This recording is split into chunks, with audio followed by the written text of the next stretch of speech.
This just in, the Mr. Periwinkle Skeleform from Fright Theatre.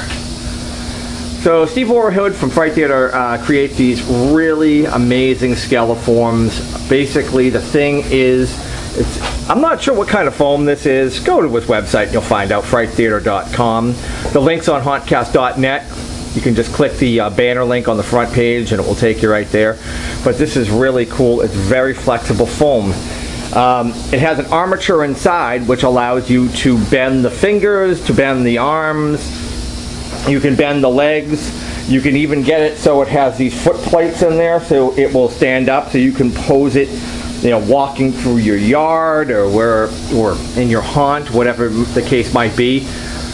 This one I'm going to have in a coffin, in one of my big coffins.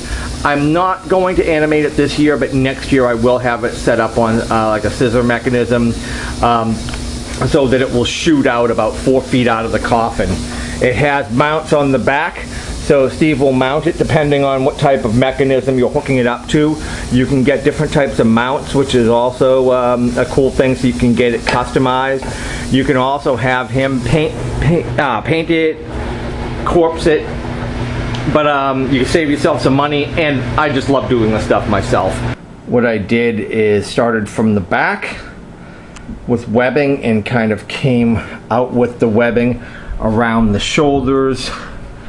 I was cutting strips that could have been about, I don't know, anywhere between 6 inches to 12 inches in size. So I was just trimming them off with a pair of scissors and then draping them on and stretching it out. You have to add a little bit of latex on the body first. You don't have to cover the whole body. You really just need to cover where you're going to be applying the webbing, although I kind of did go crazy and hit it with as much latex as I could. Well, I could have gone more further, but this is good enough. I re-angled the arms so they're kind of coming out. He's a little bit more menacing. Yeah.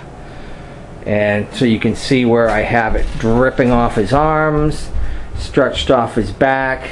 It's all around his head, coming all the way down, around his pelvis area, and I even hit his feet a little bit. At this stage in the game, he is painted all black. So now you can really start to see the dry brush effect really working and the color really popping. So if you quickly brush against the grain, so you take a little paint, kind of brush some of it off on a paper towel or something, and then do a really quick brush over, you can start to see all the details really pop on this thing. So it really adds a lot of depth, especially as we're building colors. We're going from black to burnt umber with some white mixed in, so it lightens it up, and then we'll go to maybe a cocoa or some other color that's even lighter than that, and we'll kind of build it up, maybe even add a little pinkish or reddish to it to give it some more like a skin tone or something. But that's pretty much how it works.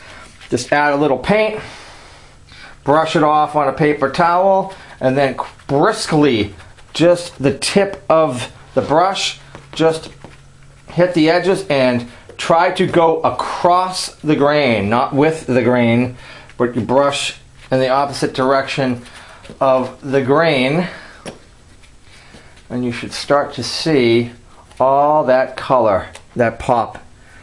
It just pops. It's beautiful. Beautiful! So here's the finished product. I've hit this thing with multiple colors, just dry brushed it over and over again with a base coat of black like you saw before. I used a darker brown, then a really lighter brown color, like tannish color. Then I ended up hitting it with a coat of white at the very end, just to brighten it up, because even then it was with very low light, it was just very, very dark. So I had to hit it with the last little coat of white to dry brush it, just to help add a little bit more depth to it and to help make it more visible when it's extremely low light. You know, I'm going to hit it with some kind of a mini spot. I'm not sure what color, maybe just white.